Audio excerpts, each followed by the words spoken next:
Mana kok miskin? Alumni pesantren keluar dari pesantren atau mencari ilmu kemana, pulang kemudian kaya. Oh, betapa barokahnya ilmunya. Kenapa? Kaya, rumahnya tingkat 4. Iya, tapi tidak ada lantainya semua, hanya tingkat saja. Kalau ada seorang anak datang ke pesantren, pulang dari pesantren, kok miskin?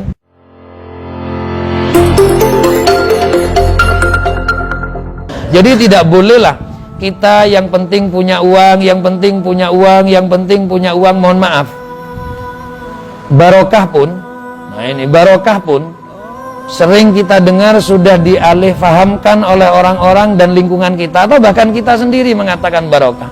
Tadi di awal belum ada acara ini, teman-teman sudah menganggapnya barokah itu nanti kaya, barokah itu banyak uang. Saya malah kasihan kalau ada anak masuk ke pesantren kemudian pulang, dia selepas pulang kemudian jual cilok, orang-orang bilang, oh kasihan, betapa tidak barokahnya ilmunya.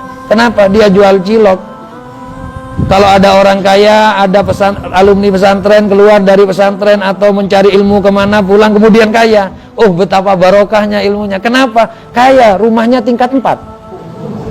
Iya, tapi tidak ada lantainya semua, hanya tingkat saja.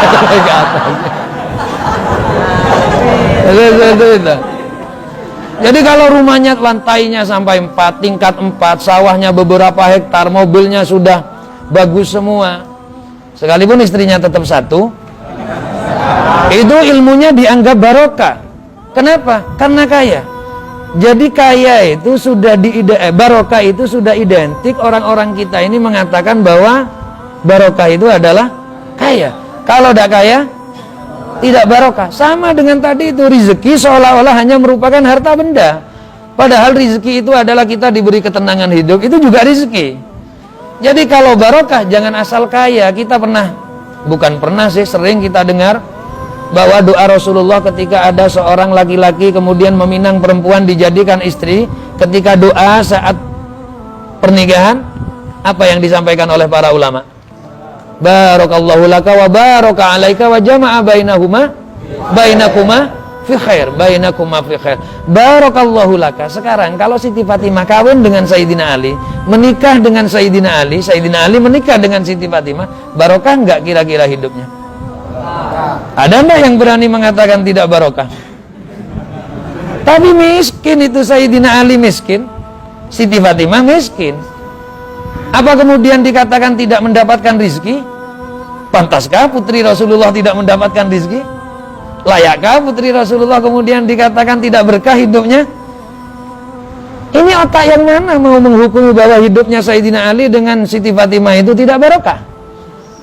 Atau tidak mendapatkan rizki? Padahal rizki itu kan sudah disampaikan dalam ayat Al-Quran. Wa'mur ahlaka bis-sholah wastabir alaiha la nas'aluka rizqa nahnu narzuquk. Apa kemudian Sayyidina Ali dengan Sayyidatina Fatimah tidak baik sholatnya? Atau tidak tambah melakukan ibadah? Ya tidaklah, ibadahnya sangat baik sekali. Apa kemudian tidak dapat rizki? Ya dapat rizki. Mana kok miskin? Yang mengatakan rizki itu harus kaya siapa? Inilah kesalahan-kesalahan dalam kita memahami rizki dan kemudian juga memahami berkah di akhir zaman. Makin bergeser, makanya kasihan kalau ada seorang anak datang ke pesantren, pulang dari pesantren, kok miskin? Jual cilok, cireng, wala alihi min apa itu mat'am atau al-mat'at at-to'imat, ya mat'umat, al-haqarat, makanan-makanan remeh, cireng, wala alihi itu ya kan? Itu kan dikatakan tidak barokah, atau bahkan itu rezekinya kecil, padahal rezeki tidak seperti itu. Oleh karenanya dalam pembahasan mengenai rizki, bahwa rizki ini yang penting caranya bagaimana kita mencari rizki sesuai dengan aturan Allah. Jangan dikatakan rizki itu harus mendapatkan hasil yang banyak. Mohon maaf, rizki diartikan dengan kekayaan ini banyaklah. Kalau memang perlu kaya, orang hidup yang benar menurut Islam itu, tanyakan kira-kira oleh Rasulullah diterima ndak? Andaikan agama ini ridho Allah membutuhkan kekayaan, diterima ndak? Waktu Gunung Uhud menawarkan kepada Rasulullah, adakah kamu mau Rasulullah saya akan menjadi gunung emas? Bagaimana jawaban Rasulullah? Tidak mau. Masihkah kita menganggap bahwa rizki dan kemudian berkah itu ada pada kekayaan? Tidak. Nah, dalam pembahasan rizki ini yang penting adalah caranya bagaimana kita mendapati rizki yang halal, bagaimana rizki yang menyebabkan kita semangat untuk ibadah kepada Allah.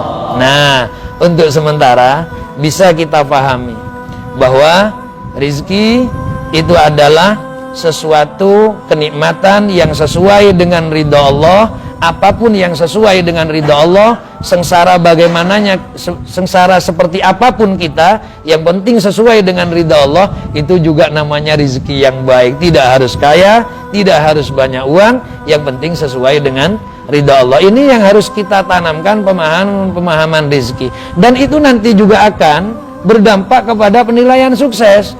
Bahwa sukses itu adalah bukan pada banyaknya harta benda, yang penting membuat kita tenang. Nah, inilah para jamaah sekalian yang perlu saya sampaikan di awal. Mungkin nanti juga setelah ada penyampaian lain, saya akan juga menyampaikan hal lain dari teman-teman. Kan ini sudah banyak mengumpulkan pertanyaan, para jamaah sahabat sekalian ini mengumpulkan pertanyaan, mungkin biar berkembang kepada hal-hal terkait dengan rezeki yang lain-lain. Ini dari saya, mungkin dipersilakan Ustaz.